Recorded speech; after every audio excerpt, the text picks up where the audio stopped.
Menteri Pertahanan Prabowo Subianto mengusulkan untuk belanja alat utama sistem pertahanan atau alutsista. Menurutnya, kebutuhan itu mendesak bagi pemerintah untuk mengganti alat yang tua. Namun, jumlah anggaran yang diajukan Prabowo mencapai 124,995 miliar US dollar atau sekitar 1.700 triliun rupiah.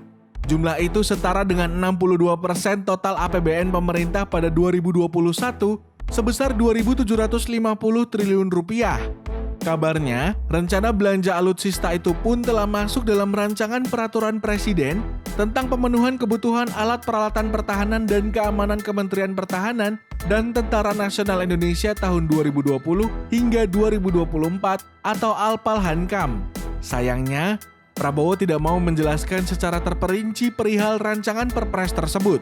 Kebutuhan-kebutuhan sangat penting dan kita bersiap menghadapi dinamika lingkungan strategis yang berkembang dengan sangat pesat, ujarnya.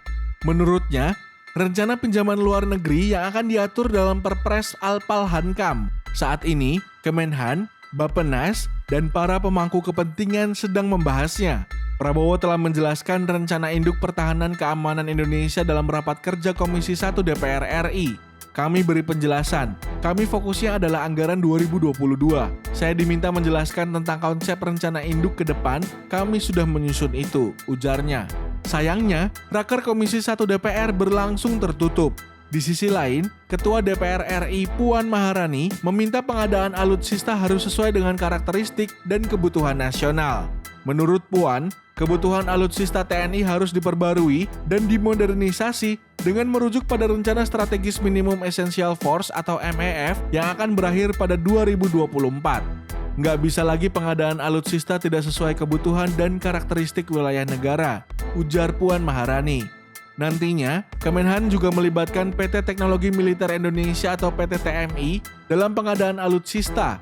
Menurut Menhan Prabowo, pelibatan PT TMI karena diisi ahli alutsista berteknologi canggih. Direktur Jenderal Strategi Pertahanan Kemenhan Mayor Jenderal Rodon Pedrason mengatakan, PT TMI berperan sebagai konsultan. PT TMI akan membantu mencari alutsista terbaik agar tidak kecolongan dari sisi ahli teknologinya. Bukan untuk pembelian atau pengadaan, PT TMI tidak berkontrak dengan Kemenhan sama sekali, kata Rodon dikutip dari Tempo.co. PT TMI menjadi sorotan seiring rencana Kementerian Pertahanan membeli alutsista. Namun yang mengejutkan, 4 kader Partai Gerindra tercatat sebagai komisaris perusahaan PT TMI. Mereka adalah Glenny Kairupan, Yudi Magio Yusuf, Prasetyo Hadi, dan Angga Raka Prabowo. PT TMI dikenalkan oleh Menteri Pertahanan Prabowo Subianto kepada Rosoborone Export pada 16 November 2020.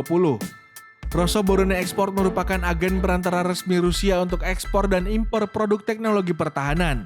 Glenny menjabat komisaris utama perusahaan, sedangkan ketiga orang lainnya sebagai komisaris. Glenny merupakan anggota Dewan Pembina Gerindra, sekaligus Direktur Penggalangan Badan Pemenangan Nasional Prabowo dan Sandiaga Uno pada pemilihan Presiden 2019. Soal rencana belanja dengan anggaran jumbo ini, Guru Besar Emeritus Fakultas Ekonomi dan Bisnis Universitas Indonesia, Emil Salim pun mengkritiknya. Menurut Emil, rakyat saat ini sedang bergumul dengan pandemi COVID-19. Selain itu, rakyat juga menghadapi krisis ekonomi yang masih merajalela, sehingga derita rakyat belum tertanggulangi. Arjenkah belanja senjata ABRI sekarang? Kata Emil lewat akun Twitter resmi @emilsalim2020 pada Rabu 2 Juni 2021.